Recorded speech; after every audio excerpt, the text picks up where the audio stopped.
Woe to those who go down to Egypt for help, and they stay on horses and trust in chariots because they are many, and in the horsemen because they are very strong. But they look not unto the Holy One of Israel, neither seek the Lord. For now the Bible says, the Egyptians are men and not God, and their horses flesh and not spirit. Blessed is the man that trusteth in the Lord, and whose hope the Lord is. For he shall be as a tree planted by the waters, and shall not see when heat cometh. But her leaf shall be green, and shall not be careful in the hour of drought, neither shall cease from yielding fruit. That man or woman shall not see when heat comes. The Bible says that cursed be the man that trusteth in man, and maketh his flesh his arm. Sometimes when you're talking of putting your trust in man, some people think it's only trust in another man. No. Sometimes it is trust in your human ability. Now, in the book of Samuel, we're introduced to a very interesting story that the children of Israel at one particular point found themselves in a very unhealthy compromise. They go to God and they say, give us a king like other nations. God was their king. They were okay and should have been okay having Jehovah God as their leader. But they said, we also want to be like the other nations. Give us a king that he may judge us and go out before us and fight our battles. The Bible says, and there was a man of Benjamin whose name was Kish, and he had a son whose name was Saul. The Bible says he was a choice young man and goodly. And there was not among, listen, the children of Israel a goodlier person than he. From his shoulders upward, he was higher than any of the people. He's big. He has something about him. He has a charisma. You look at him and you say, this guy looks kingly. And guess what? The Hebrew word for Saul, the Hebrew pronounce him as Shaul. It means desired. He was the desired of men. But we're talking about the desire of the flesh. The Bible says that there was much war against the Philistines all the days of Saul. Always war between these two. Saul war. And the Bible says, when Saul saw any strong man or any valiant man, he took him and to him. The guy higher than everybody, the guy who looks bigger than anybody, when he wants to get an army, he doesn't look into the hearts of the men to war. He looks at the size of these men to war. He thinks in his heart that if you have the big-sized man, you have the man of ability, you have a guy who looks exactly like an army man, then that means you have a strong army man. Listen, armies are not built by strong men. Armies are built by men who have strong hearts. The brevity of a heart is stronger than the brevity of a body. There are people who look so big up here, but they are very little small boys. And there are people who are small like this, but oh boy, they are big. It's not what you see outside. It's what it is within. Every time you put trust in flesh, you open a door for a stronger man. One time they wake up and there's a champion of the Philistine. This guy was taller than anything Saul could ever choose. He was bigger than anything Saul could ever look for. And guess what? The man was against him, not for him. The biggest and most strongest people existing all flee.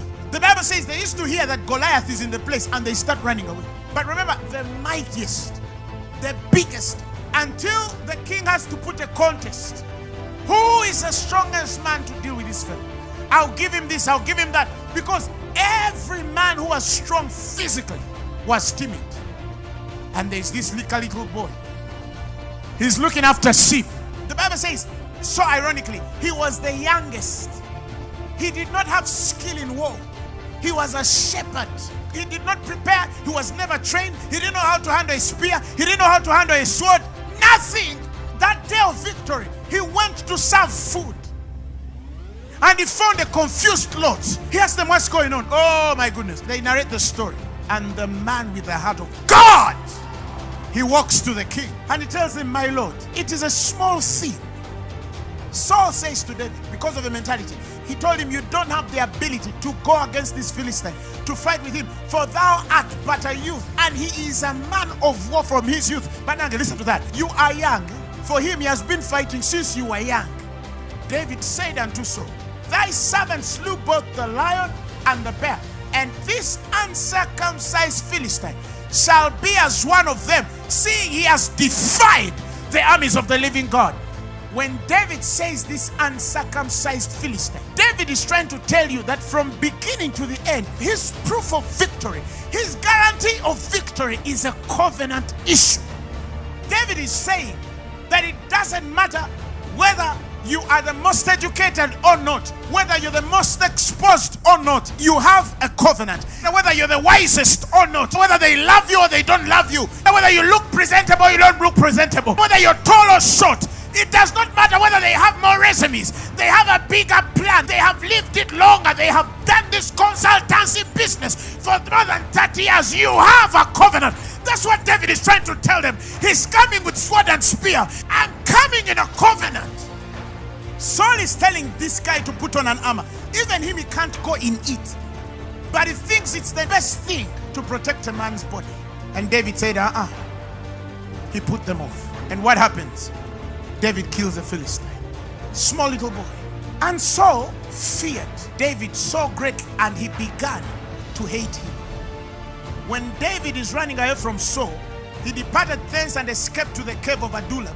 And everyone that was in distress, discontented, they gathered themselves unto him, and he became a captain over them. And there were with him 400 men, none mighty, none stronger. When you have God a certain way, you don't worry the people God gives you. You can make them something. Now Saul returned from following the Philistines, that it was told him, saying, now David is in the wilderness of Engedi. Now the Bible tells us Saul took, again listen to the mentality, 3,000 chosen men, the best he could find in all Israel.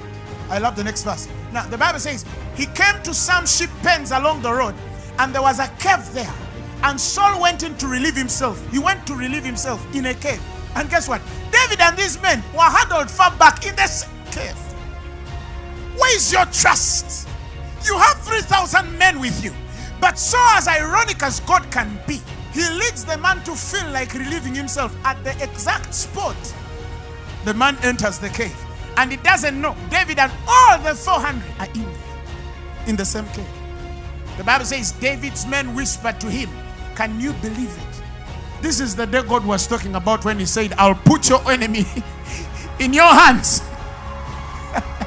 He says you can do whatever you want with him. Quiet as a cat, David crept up, cut off a piece of Saul's royal robe in the cave. He later comes to him and tells him, you know what? I could have killed you. David is trying to tell you and I something. It's not about the army you have outside.